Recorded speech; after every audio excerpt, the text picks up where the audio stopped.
episode of One Piece was a testosterone sandwich of manliness. Except for Bartolomeo. Although I gotta admit, that scene was pretty funny when he suddenly broke out into English when he was pining over Nico Robin. Strong and beautiful! But there are two reasons to definitely check out this week's episode of One Piece, my friends. And that's Luffy versus Pica and the beginning of Zoro versus Pica, Round 2. But before we get to those moments of anime epicness, let's just talk about some of the other parts of this week's episode, which was basically just an extension of last week's. We get to see all of the different pirates from Kurita Coliseum who are teaming up with Luffy and helping him out in the battle, all still wanting to defeat Doflamingo at the same time, and basically it's just another roll call of all the characters. Same thing with Nico Robin and their group, it's just to re-establish really what's going on with those characters. But it is interesting to note that Fujitora is gathering all of his forces and getting ready to go into battle, and that's going to be really exciting. That hasn't even been resolved in the manga yet, so I still can't wait to see what's going to happen there. But let's talk about the action scenes in this week's episode. First,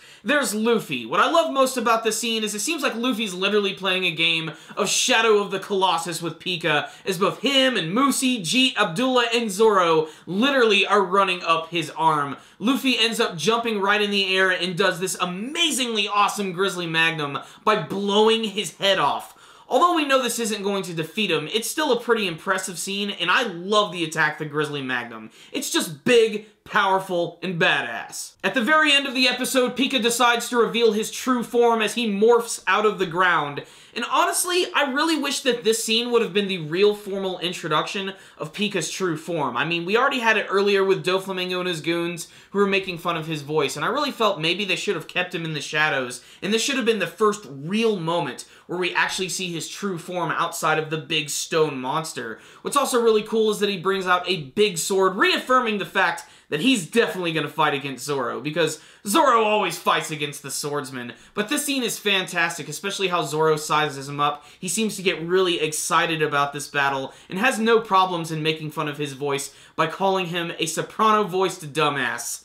This was a pretty fun episode, albeit a very simple episode of One Piece. So what's the rundown? On this week's episode of One Piece, you should check this one out if you're a fan of action, especially if you're a fan of Luffy and Zoro. And let's face it, if you're watching One Piece, you probably love these characters already, and this is them at their best.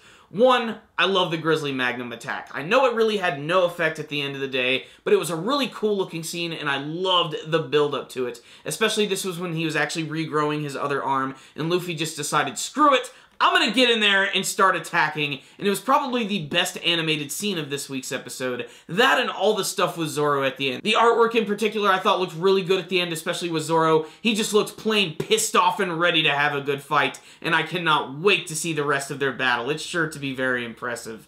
Pica himself still manages to be an incredibly intimidating villain. In fact, I loved that one scene when he was actually spying on all of them through his eye all the way at the top, and it was so eerily quiet during that scene before he finally decided to unleash another punch on them, which again is just amazing. I love the effect of how even just him moving his arm is affecting every single thing in the environment. Debris is floating up, windows are breaking. It's a really nice effect, but otherwise, this was just an okay average episode of One Piece, but it certainly had its highlight action moments, such as the Grizzly Magnum and all the Zoro stuff at the end, but things are slowly moving into more action as we start getting more into the climax of the Dressrosa arc. So on the technical side of things, this week's episode looked okay for the most parts. There were scenes that looked okay, and then there were scenes that looked awesome, like the Grizzly Magnum. But if you take it for what it is, this was still a pretty fun episode of One Piece. So if you're a fan of the manga version, or you've been following the anime version, check out this week's episode. There's some pretty cool scenes, but really nothing that's going to blow you away, but it'll probably get you excited for all the badass action that's getting ready to happen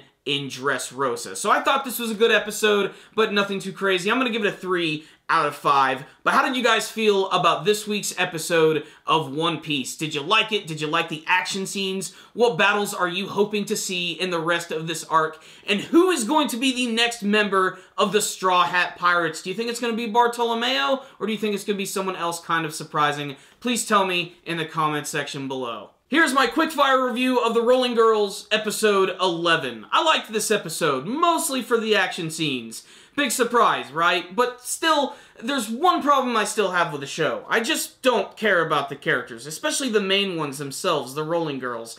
They really, again, take a backseat in this week's episode, which was just really flashy and all over the freaking place. Just a lot of different battles going on between different factions, these different families and branches, but it still looks really amazing while it's doing it. I mean, there's a lot of standout sequences in this week's episode, and there is a nice little theme of motherhood, which I think they do try to shove in a little bit and try to paint all over our faces, but still it's okay. It is handled really well. It's just the rest of the episode is kind of muddled, how it's constantly just jumping around to all these different events, and there's all these different characters, and I kind of get confused at who they are at times, but it's really building up to something big here, because the episode ends with massive robots, just out of nowhere. I mean, there's been hints to big mecha in the series before, especially during the big clash that they mentioned at the very beginning of the show and some of the flashbacks, but it's really crazy what's going on here. I'm not really sure, like, how this is all going to involve Chiaya and the Octopus and all the other Rolling Girls characters, but it is interesting to note that Shigeo and Matcha Green do come back, and you know what's really funny is that they're basically just tied up and not really doing anything, and all these other characters are the ones who are taking over in the action department. Otherwise, this was just an okay episode, and it really didn't blow me away all that much. But like the rest of my reviews of the series, check out the Rolling Girls. Like I said, it's got some beautiful animation, some amazing artwork. The backgrounds in particular are absolutely jaw-dropping. They just look great. So if you're an anime enthusiast, check out the Rolling Girls. You might see something you like. I'm going to give this week's episode a 3 out of 5. Just another really good-looking episode that had some amazing action sequences. I just really don't know what's going on, and I don't know much about the characters, and I wish I cared about them more. But there it is. I'm tired of rambling on. There you go. Thank you guys for watching my reviews. One of the best ways to help out our channel is by giving each of these videos a thumbs up, sharing them with your friends, and commenting on the video. You can also subscribe to the channel if you haven't already, because we're always reviewing a lot of different anime and manga series. You should also follow us on Facebook and on Twitter. Thank you guys again for watching, and stay dandy, baby.